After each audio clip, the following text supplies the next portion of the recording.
Days. I remember he was kind of going hard on Spuddy and what he thought he was supposed to fire on Doughboy. I don't know.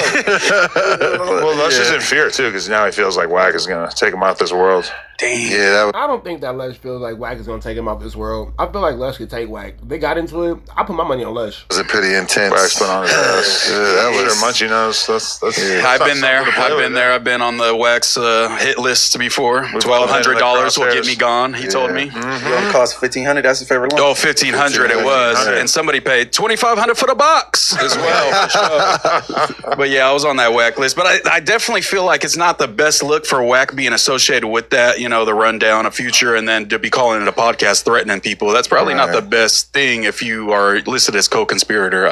That's all I thought of. 15 for the hit, 25 for the box. Welcome to No Jumper. You know what I'm saying? Like, anybody can get ran down on. True. Anybody.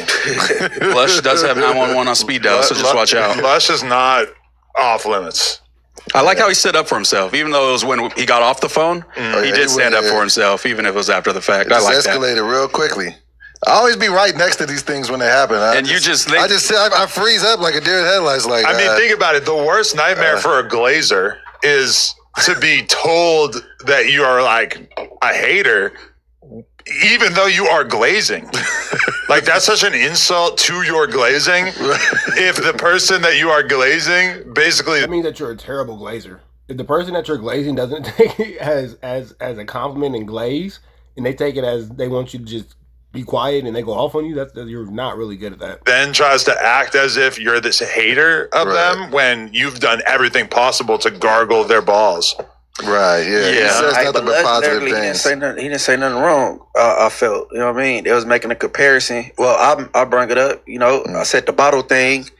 Right. Wack had a whole lot to say about that. And then you said some shit, ran off a story, and now you end up in somebody documents. You know what I'm saying? So I'm like, I think that's fair. I think that's so fair we to was say. talking about comparing contrast, and then he caught in and went off. You know what I'm saying? I didn't understand why he went so hard, but Ricky told me that it was because he said something like in regards to like police shit, but he was quoting someone else. He said, right, yeah, and it got taken out of context. Yeah, it did. I don't think he was trying to say that he was. But also, Wack has done this before, where he calls in and like he went off on Ricky, but it was really kind of like directed to Aunt Hefe. You know, the message, because Aunt Hefe was the one saying kind of what he was saying, Ricky was saying. So there's other people in the room that say the things, and he just wants to get the message, but he kind of picks the person like, okay, this is going to be at Lush today, but it's just the message is getting out there. Will you say the quiet part out loud and say that you think that is cowardly? Ooh, I was just finna say that because Wack takes only shots and aims at those who he thinks is weak. Yeah, it seems like he's picking the weakest target in the room. If we're going for Adam is calling Wack a coward. Adam is calling Wack a coward. He's using Moose Man to get around it, but listen to how he presented this. This was not Moose Man's idea. This was Adam's thought process and ideas. Hefe was the one saying kind of what he was saying, Ricky was saying. So there's other people in the room that say the things, and he just wants to get the message, but he kind of picks the person like, okay, this is going to be at Lush today, but it's just the message is getting out there. Will you say the quiet part out loud and say that you think that is cowardly? Yeah, it seems like he's picking the weakest target in the room. If we're going for Ricky, me, now Lush, I would say that it's like the non-street guys. It's like one of my favorite things to pick out on a podcast, because like I remember there was one time when me, Lush, and Suspect were all on together.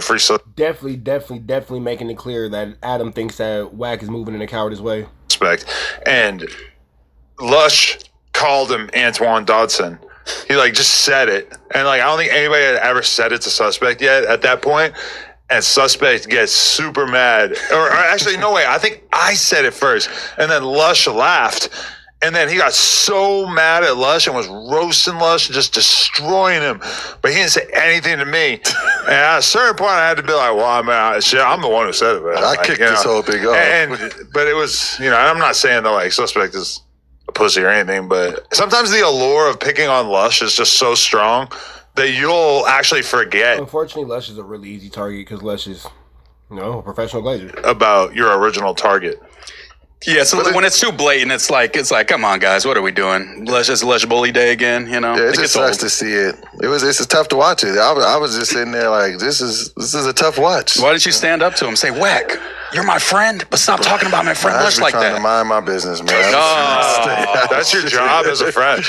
Nah, man. But I mean, I just be trying to just stay neutral in things and just if they have something they want to hash out, let them hash it out. All right. If Lush is gonna get stomped out, Nah, then that's man. it. You gotta set it aside. You was supposed to roll with Sacramento. You was supposed to back Moose up and pack Wack out, bro. I retired It's that. hometown, bro. Right. He been living in LA 20 years. I guess he forgot where he came from. It's all good. Nah, but it was just, you know, when you get, you know how it is. When you got two people you cool with and they getting into it, you just back up and let them handle their thing. That's all it was. But you know, Moose my guy. He knows that. Yeah, I fuck with Doughboy. I'm just messing with him. He in Sacramento. That's Nah, Doughboy, you were supposed to slide with the cause, bro. You were supposed to slide with the cause. shit. You gotta like be objective, figure out who's in the right, and then get involved.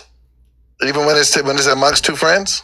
Yeah, And then you gotta state my actively opinion. be part of making it worse Double. or fixing it. But you gotta make it worse You before don't you can like fix my it, friends, bro. because that's bad content. You said what? How much? You don't Wack not friends, bro. I mean, You had me under the You and Wack are definitely not friends, and Wack made it clear that he doesn't know you. impression that y'all knew each other for years. No, right? we knew each other through But the y'all industry. just We had bumped frequently into seen each other at some multiple events. times. We had bumped into each other. I would have considered him a friend. He knew Wack. Wack didn't know him. He had to be When I reminded meet of somebody who and we Doughboy shake was. hands and we have a conversation, I feel like, okay, I know you. I mean, I'm not saying we're the best of friends and we go back 30 years. I'm saying, oh yeah, I know the guy. You had me under the impression y'all had a report like. Well, because I bumped into him a lot of times with Nick Cannon with the Wild 'N Out thing. Like, because Nick Cannon used to have a late night show, and I used to do the warm up there. He used to be there at this spot that we used to shoot it at. So every time I see him, it was just nothing but just cool energy. So I think that'll make me look fake. And then when I get on a platform, because I have a show with him, that I'm just like, oh, then I'm going at him. That just puts me in a compromised You position. don't gotta go at him. You just gotta stand on something, Doughboy. I be standing on shit. You be thinking I don't be standing on shit. I'm one of the most standing on shit people out here. No, he stood on shit. He just Man, Doughboy, you ain't standing on nothing. You a permanent sitter. stood on Wack's side against me. So, you know, he did stand on something. It's okay. I wasn't against You know what? He did stand on there. He just still Wack. You're right, Moose Man. You're right. you. It's all right, Doughboy. It's the water under the bridge. You know? Anything to avoid conflict. Yeah, water I am under that conflict yellow bridge avoidant, in but Sacramento. I'll be trying to work on it. Did you spend another weekend in your room under the blankets crying? No, that's good. I got a tattoo. Yeah, show I off. did. I saw that. That is gangster. The world is yours. And in the Damn. group chat, notably, as soon as Doughboy sends this, I immediately respond with an AI version that says, "Can I hit that?" And then Michael kind of like one-ups me by doing it and writing, "I got my dick I back." got my dick back. Was Okay, fire. for losing. Yeah, That's the my group first- chat's been fire lately. I'm not gonna lie. My first hand tattoo. It was it stung a little bit. The world is mine. Oh, but I have a confession, guys. Uh-oh. I slipped off the wagon a little bit yesterday. Slip off the wagon. And it was just so like second nature because I was getting a tattoo. And somebody really just passed me and I was just like, I was halfway through it like, what the fuck? So, but I didn't like get drunk. I just finished my drink and then I had like a beer. And How could you? I chilled. But There's yeah, kids that look up to you. I know, man. I feel like I let myself down. But you know how it is, like when you say, Doughboy needs to work at Krispy Kreme on that glazing. But that all being said, man, red dot to the left, you know the rest. We go.